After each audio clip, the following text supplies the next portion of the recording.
The last video provided a conceptual overview of a bond payable transaction from the point of view of the corporation issuing the bond. It also defined a lot of the key terms that are used when discussing bonds and bond transactions. In this video, we're going to take one of those terms a bit further, the concept of maturity value.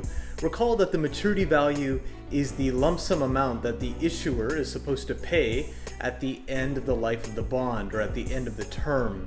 This video is going to talk about the bond price. In other words, at what price is the bond going to be issued at or exchanged at? And the bond price is typically quoted as a percentage of the maturity value. Let's take a look at a typical bond transaction and the way that it would be described in a textbook. We'll do this to ensure that we understand what all of the terms mean and to see how bond prices are quoted as a percentage. This is example 15-2, and example 15-2 discusses three different bonds. Let's take a look at bond 1. A $1,000 4% 5-year semi-annual bond is priced at 98. Bond 2 is a $1,000 6% 5-year semi-annual bond, and that's priced at 102. And then bond 3 is a $1,000 5% 5-year semi-annual bond, and that is priced at par, or 100.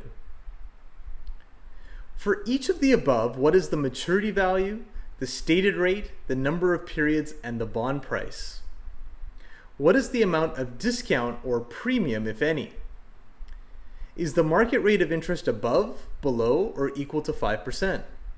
Record the transaction from the point of view of the issuer. This example will help ensure that we understand the key terms and how to read a sentence involving a bond. Going back to bond 1, it says a $1,000 4% 5-year semi-annual bond. There's a lot of information in those few words. For example, the maturity value is $1,000 for bond 1. In fact, bond 2 and bond 3 are all $1,000 bonds. And what that means is that the maturity value of the bond is $1,000. It is not referring to the actual price of the bond when it says $1,000 here. It is strictly referring to the maturity value. Next, we see the interest rate, 4% for bond 1, 6% for bond 2, and 5% for bond 3. That's the stated rate. And remember, this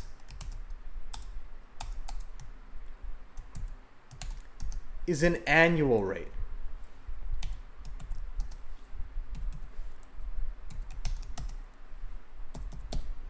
Okay, that is an annual rate of interest. Next, we are asked to determine the number of periods. Well, we are told after it says $1,000 4%, it says that it is a 5-year bond. And that's the case for bond 2 and for bond 3 as well. Not only are they 5-year bonds, but they are all semi-annual bonds. Semi-annual means 2 times a year, or in this case, every 6 months. So if we have 5 years and 2 periods a year, we have 10 periods over the life of the bond. Another way to think of this is there will be 10 interest payments over the life of the bond. Finally, it says and bond price. The bond price, as said earlier, is going to be a percentage of the maturity value without the percentage sign. So bond 1 is priced at 98. That means 98% of the maturity value, which is $1,000, or $980. Bond 2 is priced at 102, or 102%, which would be 1.02, for $10,020. And bond 3 is at par, meaning it's trading even.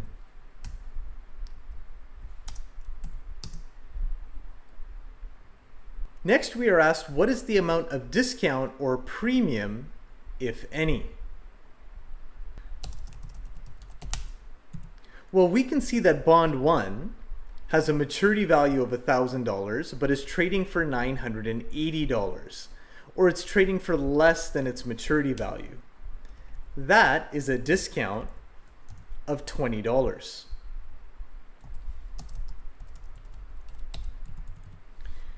Whereas bond 2, things are a bit different. For bond 2, we can see it's trading for $1,020 and its maturity value is $1,000. That is a premium of $20. And bond 3, it's trading at $1,000 with a maturity value of $1,000. There is no discount or premium on bond 3. But why is this? Why does this happen? Why is it that sometimes a bond trades at a discount or a premium? Well, to understand that, we have to look at how the market rate of interest and the stated rate of interest would interact and would be viewed by investors. Let's take a look. Here I'll make a column for the stated rate, and we'll leave a space and then make a column for the market rate of interest. Now this will just be an example only. It's not meant to be perfect, but it will get the idea across. Here we have 3 bonds, bond 1, bond 2, and bond 3, with the stated rate of 4%, 6%, and 5% respectively. Next to that, we can have a market rate of interest. This would be the rate of interest that an investor would expect for an investment of similar risk. Here we can see that the stated rate is less than the market rate of interest. Bond 2, the stated rate is greater than the market rate of interest. And for bond 3, it's equal. Now, without determining the exact price that a bond is going to trade at in these 3 situations, we can determine if the bond would trade at a discount, premium, or at par. Let's look at bond 1 as an example. If the bond is paying 4% interest and an asset of similar risk is trading for 5%, no one will buy it unless they can get it at a discount. We could apply a similar logic to bond 2. If the stated rate is 6% and that is paying more than the market rate in effect at the time the exchange is happening, well, no one will sell it unless they get a premium for it.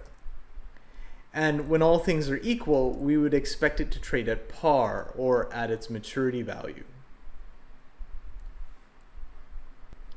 Given that information, we can attempt to address the next part of the question. So is the market rate of interest above, below, or equal to 5%? Well, again, I haven't tried to price these bonds exactly, but if all of these bonds are in the same market, given it is trading at par in the scenario where the stated rate is 5%, we could say that the market rate of interest is equal to 5%. Finally, we are asked to record the transaction from the point of view of the issuer. Let's do that.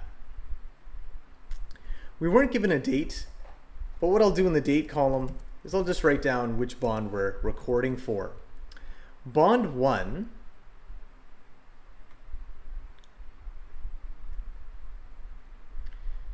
was issued at a price of $980. So the cash received from the issuer's point of view is $980. They must recognize the obligation to pay the maturity value on a future date. And they should also recognize a contra bond account or a contra liability account called discount on bonds payable. In this case of $20.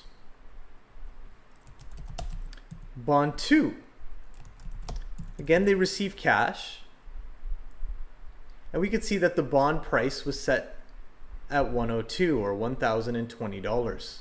So they would receive cash of $1,020. They would also recognize that they have a future obligation to pay, $1,000. Then they could recognize a companion account called premium on bonds payable for $20. Finally, we have bond 3, which, if you recall, traded at par. So that would be $1,000 of cash and a credit to bonds payable.